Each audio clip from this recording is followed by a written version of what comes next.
Board of Governors plays a big part in their budget, so we want to know what you do and how you communicate with the Board of Governors. Sure.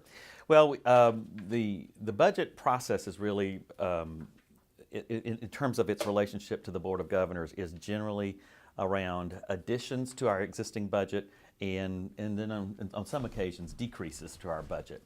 So we have priorities at the institution that we put forth to the Board of Governors on generally a biennial basis. So it really happened in 2014. This is when we asked for budget of program expansion funding and for new buildings to come to the institution. So those are the two big categories for which we ask for additional funding, in addition to things like faculty and staff salaries and so forth. But for major projects, we go to the Board of Governors. The Board of Governors, though, has to pick and choose among all the 17 campuses. And so last year, just as an example, in 2014, we were when we were asking for capital projects for buildings, we made a big push for a new natural sciences building for Western Carolina University, and they did include it in their priority list. And as you may be aware, the bond package has come out of that. It's not actually direct appropriation from the legislature, but it is they've decided to try to fund this through the bond proposal. So we take proposals for major projects, major priorities that we have at Western to the Board of Governors. They make decisions about what their priorities are, and that becomes the budget request of from the UNC system to the General Assembly. When it comes to the other side of budgets, and that is funding the institution, there's certainly requests for appropriations from the General Assembly, but then of course there are also issues related to tuition and fees. And those that process is somewhat different. There's a big conversation that happens every fall with among students, primarily talking to students about priorities, and the proposals come from the faculty. If they want new positions and new various things. It's going to cost funding, and so we talk about all of that goes into the mix when we start talking about tuition and fee increases. So we have a student conversation.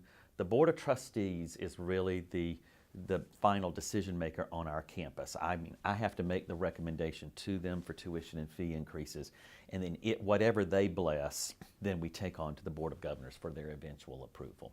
So we have relationships with the Board of Governors in a lot of different ways, requesting money that they will then ask the state for state allocations, and then taking our request for tuition and fees for their approval. Okay. And an email that you sent out to the university last week, last Friday, Sure. You were talking about the ups and the downs of Right. what happened once the budget was finally approved. Right. Now, one of the things on the bad news you said was we can only make one-time purchases with some of the allocated funds. Right. So what kind of purchases are those going to be making? There are a whole wide variety of things. Sometimes it may be an upgrade in software for that will facilitate things as it relates to information technology. It might be a brand new vehicle for our facilities management, but it'll one-time costs as opposed to ongoing costs such as salaries, which have to which go on year to year to year. So, but there are just a wide variety of one-time purchases. Gotcha. Okay, now for the salaries for the faculty and staff, there's been a push to get them up to 77.5% of market rate this year. Right. What can you speak to that? Yes, this all began a couple of years, well, I guess about 3 years ago. We put together a salary task force, really just focused on the staff, not the faculty. But the proposal that came from this staff salary task force was so excellent, and it was applicable to the faculty. We've included the faculty in it as well. But our salaries are low at Western Carolina. I think you would find across the UNC system that most institutions would say because there haven't been legislatively enacted salary increases, we've all been falling further and further behind. And historically, the salary increases almost exclusively came from the legislature. with the implications of the Great Recession, there just hasn't been a lot of state revenues, and so we've fallen behind.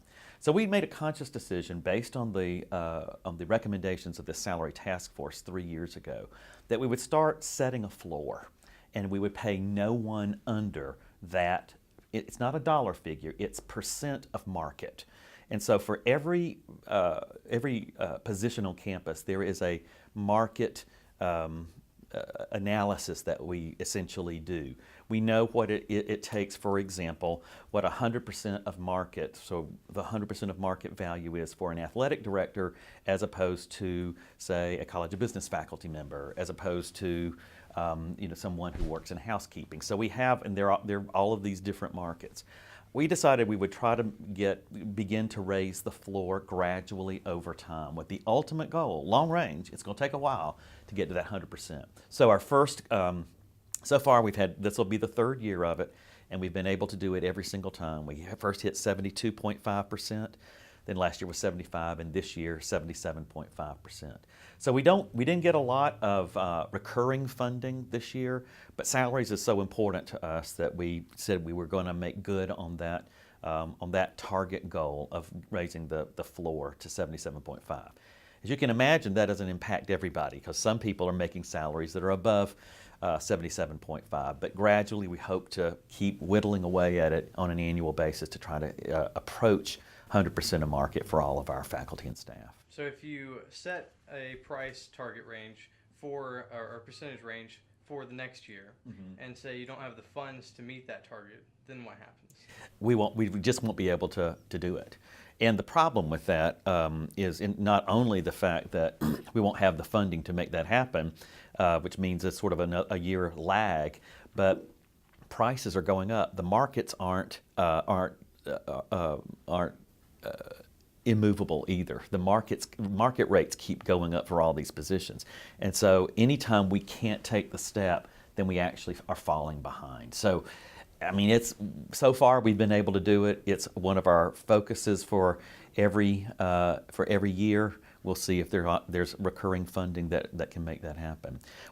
We are hopeful that this next year the General Assembly might enact legislated salary increases for faculty and staff. We're hopeful that that's the case. We are certainly going to make a big priority of it. And in fact, when the Board of Governors meets in 3 weeks, they're going to take up this issue. They're going to have a big discussion about faculty and staff salary, the situation at the various universities, and then talking about, I think, a way forward so that they can advocate on behalf of the faculty and staff of the state. Now, do you have any influence or communication with the Board of Governors about that specifically? Well, I did yesterday, and as a matter of fact, I had a member of the board had called me about many other things, but we talked about it. And I think one of the things that people may not be aware of, there's been a lot of discussion in the last 2 to 3 weeks about the fact that 12 chancellors got big salary increases.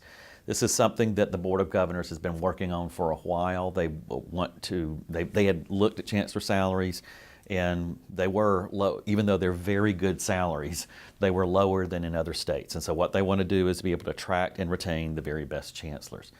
It has been the intention all along from the Board of Governors not just to stop with looking at, but when they sort of took care of the chancellors, they want everybody to follow in this path. So I think you're going to see some action from the Board of Governors in the coming. I don't think it's just immediate. I think it will be immediate, but I think they're going to be looking at it over a period of years because I think they're going to want to get all the salaries up. Now, you were one of the chancellors that received That's correct. the highest percentage increase, and that was due because your salary was a lot lower than the market value. Now, what can you say to that? Well, frankly, it's fairly awkward. I mean, it's awkward to be the highest paid person at the institution and to get a very large salary increase. So, particularly when no one else is really getting this kind of an increase. So, I'll just acknowledge it's awkward. I feel flattered that the Board of Governors, holds me in esteem high enough that they would give me an increase like this. but it's been fairly awkward. That's just how I feel about it. My wife and I are going to take a big chunk of that and return it to the university in the form of our endowed scholarship. That's what if we had gotten a salary increase, that was going to be our intention all along. We've endowed a scholarship. We have our first scholar on campus now, and we're just going to now be able to give a lot more money to that on a monthly basis. Have you experienced any negative repercussions because of that from anybody here? I haven't. And I mean, the campus has been, I mean, there may be, but I haven't personally received any. But the campus has been really generous to me in this regard. I've gotten a lot of supportive comments that, you know, they're glad I got it. They feel like I deserved it. But they want salary increases too. I completely get that. But I haven't. There may be negative feelings on campus about it, but I'm not aware of them. Now, where do you see the university going?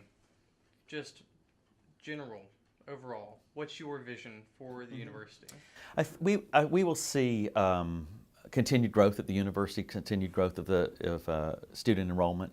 My hope is that we grow steadily, but not by any large leaps and bounds. I think if you grow too quickly, you begin to stress the campus. I mean, growing too fast, you won't have enough residence hall space or classrooms or professors or students, already, have to work very carefully to ensure they get all the right courses when they need them.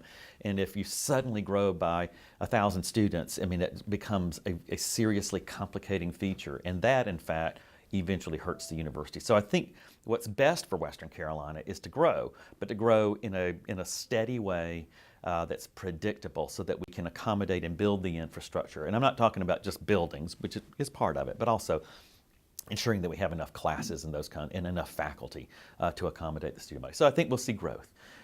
We will continue to see an enhanced focus on student success, enhancing our retention and graduation rates. I mean, I'm delighted because in the last 4 years, Western has moved from 71.5% retention rate to 80.02%. And that's a big jump in just 4 years. That's due to the faculty and staff. The students have something to do with it too, I might add, but the faculty and staff are really taking to heart our mission to meet the educational needs of every student that comes to Western. So I'm thrilled that we're up to 80%.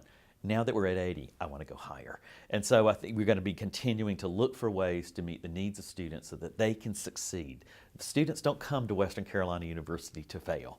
And students have to own their own responsibility in success. But faculty and staff have a big role to play. So I think those two things for sure. Of course, there will be some physical manifestations of growth. Right now, we have a mixed-use facility going up in the place of the old retail strip in the heart of campus, and next August we'll have another 421 student beds there and retail on the bottom floor. In the coming months, we're going to begin the renovation of the old brown cafeteria to have a second dining hall on campus. We'll add 25,000 square feet. Those are the kinds of things that are going to happen over time to be able to accommodate the growth. So those are the things that I see. I think we are. One thing that we heard when I got here, I heard a lot of all over the place, is that people don't hear about Western. We don't get our story out well enough, and so we're working hard to build an infrastructure right now, building our social media presence and so forth to ensure that Western gets its story out. We are a fabulous institution and a great value institution, but because we are so far west in the state of North Carolina and away from a lot of the major population areas, so a lot of people just don't hear very much about Western. So we're working really hard to build that presence to make sure that everybody has the opportunity to be a catamount. I mean, why should they settle for anything less? Chad, do you have anything? That was great. I can't really add to that. Anything else you'd like to say? No. Go Cats! Go Cats. All right. Thank you very much. You're welcome.